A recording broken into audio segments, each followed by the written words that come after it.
केन्दुझर जिला पाटना ब्लॉक सोमपाटना पवित्र बैतरणी कूल प्रसिद्ध शैवपीठ बाबा श्री श्री परमेश्वर महादेवଙ୍କ मंदिर अनन्य एही मंदिर रे देखिबाकु मिलिथिला एक अपूर्व दृश्य। एही मंदिर रे समस्त देवादेवींकर दर्शन होई परिबो। पवित्र बैतरणी नदी रे नववर्षर प्रथम सकाळ रे देखिबाकु मिलिथिला हजार हजार श्रद्धालुंक भिड़। श्रद्धालु माने बुड़ पकाई बाबा श्री श्री परमेश्वरଙ୍କ दर्शन करने सहित 12टी ज्योतिर्लिंगଙ୍କ दर्शन मध्य करथिले। तेबे आसंतु सुनिबा बाबा परमेश्वर महादेवଙ୍କର मुख्य पूजक श्रीजुक्त स्मृति रंजन रथଙ୍କ पाखरु एही मंदिरर महात्म्य विषय।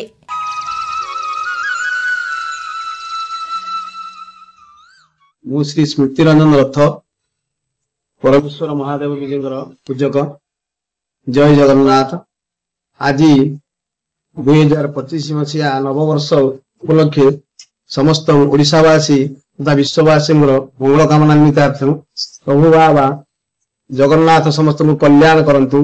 नीलाद्रौ शंख मध्ये शतदल कमले रत्न सिंहासनस्थं सर्वालंकार युक्तं नवघन रुचिरं संयुक्तं चाग्रजेन भद्रायं वाम भागे रथजन युक्तं ब्रह्म रुचिरेन्द्रवंजं देवानां सारमेकं सकल गुण युक्तं दारु ब्रह्म स्मरामि ब्रह्म दारु स्मरामि।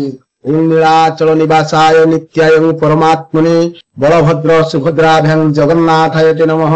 जगन्नाथ स्वामी नयन पथगामी भवतिनि भवतिनि एकदवं त्रयोदेवा नमः शिवाय। बाबा परमेश्वर महादेवंकर ये पीठस्थली ये द्वादश परमेश्वर महादेव प्रसिद्ध द्वादश ज्योतिर्लिंग विराजमान प्रभु बाबा नीलाद्रिनाथ चतुर्धामूर्तये नमः। चतुर्धामूर्ति बलभद्र सुभद्रा जगन्नाथ देव सेपटे रहिले प्रभु बाबा संकट मोचन मां तारिणी देवी मां मंगला देवी महालक्ष्मी देवी नवग्रह मंदिर ये समस्त मंदिर परिवेश को नहीं सोमपाटना स्थित बैतरणी नदी तटरे यह केन्दुझर जिला सोमपाटना ग्रामर बैतरणी नदी तटरे मंदिर अवस्थित। यह जड़े भक्त श्री श्रीमंत कुमार त्रिपाठी अतीव माने ये समस्त कार्य तांकरी हस्त रही। 2006 मसीहा नवेम्बर 16 तारीख रे यह प्रतिष्ठा करा जायतिला आरंभ करा शुभ पका जायतिला। ठीक वर्षक परे सेही वर्षक परे 2007 मसीहा दधिनोती बना 2010 मसीहा 16/5 अक्षय तृतीया तिथि रे यह प्रतिष्ठा करा जायतिला। यहाकू भद्रास स्थित केन्दुझर जिला भद्रास स्थित श्री श्रीमंत कुमार त्रिपाठी महोदय अनन्य भक्त प्रभु जगन्नाथଙ୍କର प्रभु महादेवଙ୍କର तांकरी परकमल ये सब अनुष्ठान जहाँ आप देखुं पवित्र पीठ से सब अवस्थित। पुण्यतया बैतरणी नदी तटरे धर्मपत्नी अनुसया देवी नाम अनुसया तीर्थघाट अच्छी समस्त लोक पिंड दान कले शुभ फल मिले। बैतरणी आदि गंगा आम ओडिशार मान्यता अच्छी। गंगा नदी आम बैतरणी पुण्यतया बैतरणी को गंगा नदी सदृश समान कर माने यार महिमा है प्रभु परमेश्वर महादेव मुख्य अच्छी।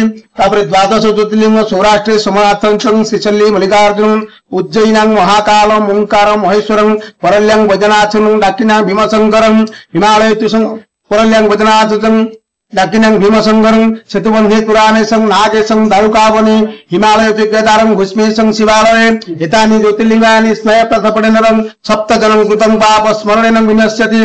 प्रभु द्वादश ज्योतिर्लिंग एठारे विराजमान आम भारत कोण अनुकोण सबु द्वादश ज्योतिर्लिंग विद्यमान गोटे जगार आपण भारत सारा बुलिले जहाँ देखिए ये गोटे जगार आपण पुण्यतया बैतरणी तटरे द्वादश ज्योतिर्लिंग विराजमान भारत वर्ष सारा बुलिके जहाँ आप देखिए गोटे जगार आप ठाकुर को अनुभव करें। पवित्र भक्त मानकर भक्त मानकर विश्वास भक्त मानकर एटी माने पूर्ण विश्वास जे बाबा परमेश्वर पाखे जहाँ मानसिक कले मनस्कामना पूर्ण हुए।